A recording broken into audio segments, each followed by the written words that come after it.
사실 책임감이 어느 때보다 무겁게 느껴지고 있는 상황이고요. 정의당의 선거 결과가 정말 내적으로도 그렇고 밖에서는 더 엄혹한 지금 평가를 하고 계시는 상황이어서 내부의 문제도 잘 지금 정리를 해 가야 되고 또 국민들께도 정의당의 새로운 모습을 보여드려야 하는 측면에서 21대 원내 대표로서 갖고 있는 책임감이 어느 때보다 좀 남다른 상황이다 이렇게 말씀드릴 수 있을 것 같습니다. 총선에 대한 평가는 이제 자체적으로도 진행을 하고 있고 또 외부에서도 여러 가지 아프지만 저희들이 또 받아들여야 될 평가들을 많이 해주고 계시는 것 같습니다. 핵심은 정의당다운 모습을 보여주지 못했다라고 하는 게 핵심인 것 같아요. 그러니까 진보정당다운 정체성을 갖고 또 진보정당다운 의제를 선점하면서 사실은 총선에 임해했고 또 그런 부분 속에서 국민들의 지지를 받았어야 되는데 그런 부분이 약했다라고 하는 평가드린 것 같고요. 그런 측면에서 지난 17일 날 전국위원회에서 이번 총선 평가를 바탕으로 당의 대대적인 혁신이 필요하다라고 판단을 했고 혁신위원회가 어제 구성이 됐습니다. 아, 그렇습니다. 그래서 혁신위원회에서는 크게 세 가지 정도를 다루게 될 텐데요.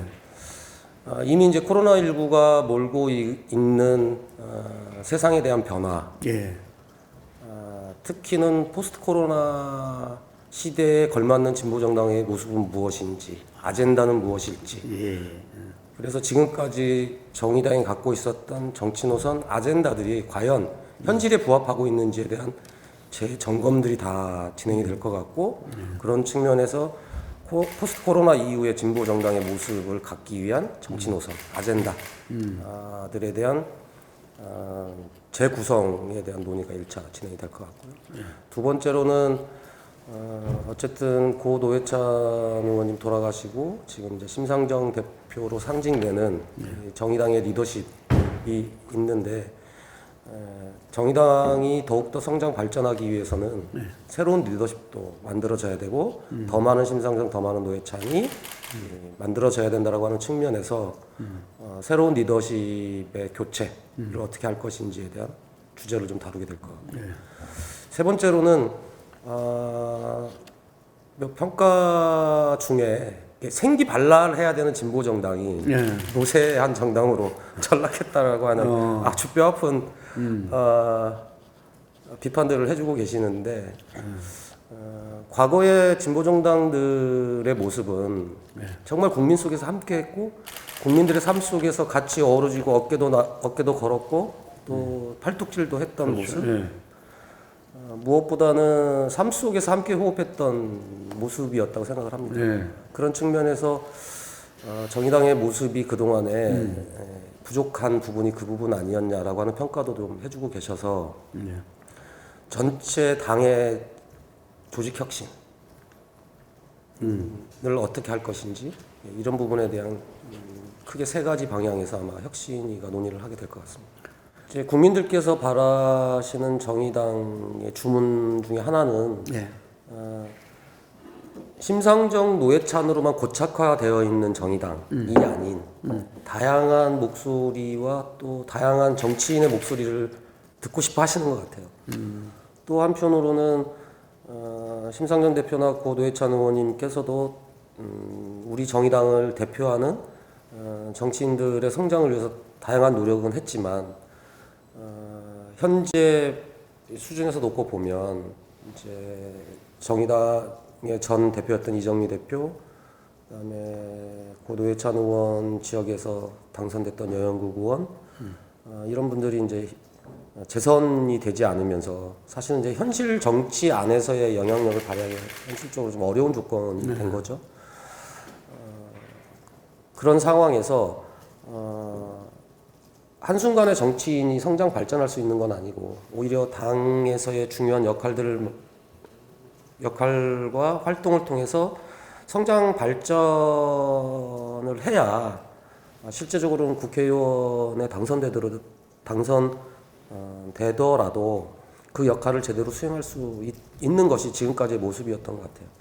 근데 그런 측면에서 새로운 리더십이라고 하는 것은 한순간에 어떤 심상정이 탁 떨어져서 나올 수 없듯이 그 훈련의 과정 또 역할을 통해서 성장할 수 있는 틀을 만들어 내겠다라고 하는 판단이라고. 구성 원칙은 1차적으로는 15명 내외로 구성을 하되 혁신이가 갖고 있는 무게감 때문에 공직 선출 기준 정도를 적용을 해서 일단 여성 50% 할당, 그 다음에 또 당의 미래를 함께 이끌어가야 될 2030들의 목소리도 또 많이 반영을 해야 되는 측면이 있어서 2030은 30% 반영을 해서 전체 15명 내외로 하되 전문가도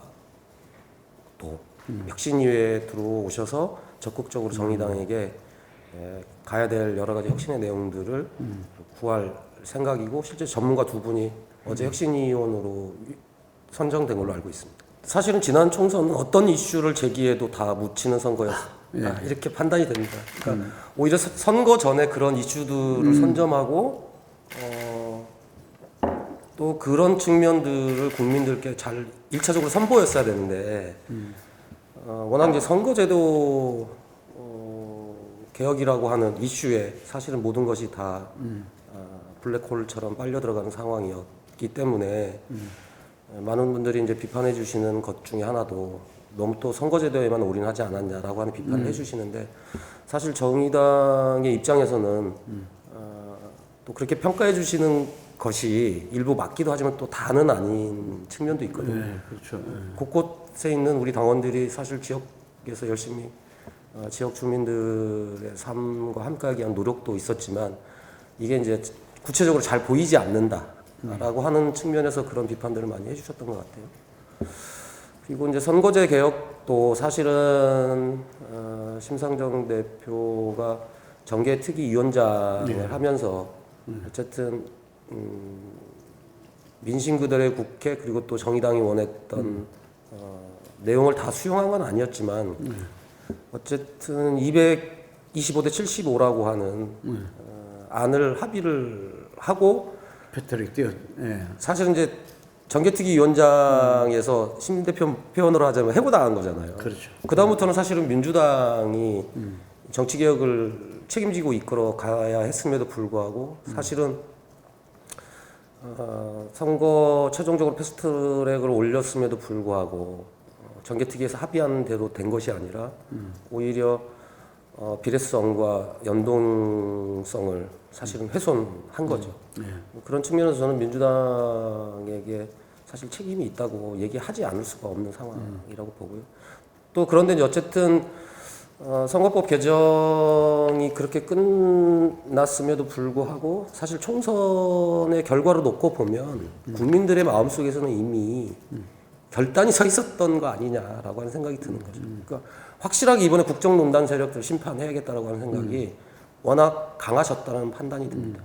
또 한편으로는 이 국정농단 세력이 탄핵으로 심판을 받았음에도 불구하고 그리고 촛불 혁명으로 탄생한 문재인 정부가 하려고 하는 개혁들을 계속 발목 잡고 있었다라고 하는 이 부분에 대한 이제 심판과 함께 앞으로 더 잘하셔라 라고 하는 국민들의 기대감이 맞물린 선거였다고. 사실 이제 준연동형제까지 합의한 부분은 민심 그대로의 국회를 만드는 데 있어서 한 발자국 나아간 어쨌든 타협의 산물이라고 생각을 하는 거고 중요한 것은 지금 준연동형제 안에 캡을 씌우고 병립형까지를 계산하는 아주 복잡 다단한 방식을 만들어낸 것뿐만 아니라 사실은 유성정당 특히 위원정당 꼼수정당의 출현을 사실 이제 막지 못했다라고 하는 측면에서 선거법 개정은 불가피할 측면이 있다고 저희들도 판단을 합니다.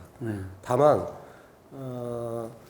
각 당의 이해에 따라서 논의를 하고 또 개정의 방향이나 이런 것들을 논의하겠지만 저희 당 입장에서는 여전히 민심 그대로의 국회를 만들기 위해서 연동성을 강화하는 측면에서 논의를 해야 되는 거 아니냐. 그리고 민주당이 어쨌든 최종적으로 이 안을 20대 국회에서 결정을 하고 또 밀어붙였기 때문에 21대 국회에서 선거법 개정과 관련된 논의를 하더라도 선거법 개정의 원래 취지대로 개정될 수 있도록 민주당이 책임지고 추진해 가는 것이 바람직하다 저는 이렇게 생각합니다. 저는 당연히 민주당 스스로가 이번 선거에서 어쨌든 국민들께서 국정농단 세력에 대한 심판의 의미로 의석을 주셨지만 사실 선거 과정에 대해서도 면밀하게 평가를 해 보셔야 된다고 생각합니다. 정말 제대로 된 국회와 그리고 제대로 된 개혁을 위해서 그리고 말 그대로 링 위에서 다른 선수들을 KO시키기 위해서 똑같은 방식을 선택했어야 되는 거라고 하는 측면에서는 평가해 봐야 될 부분이 있다 이렇게 생각을 하는 거고요. 그런 측면에서 사실 저도 민주당이 정말 위성정당을 만들까?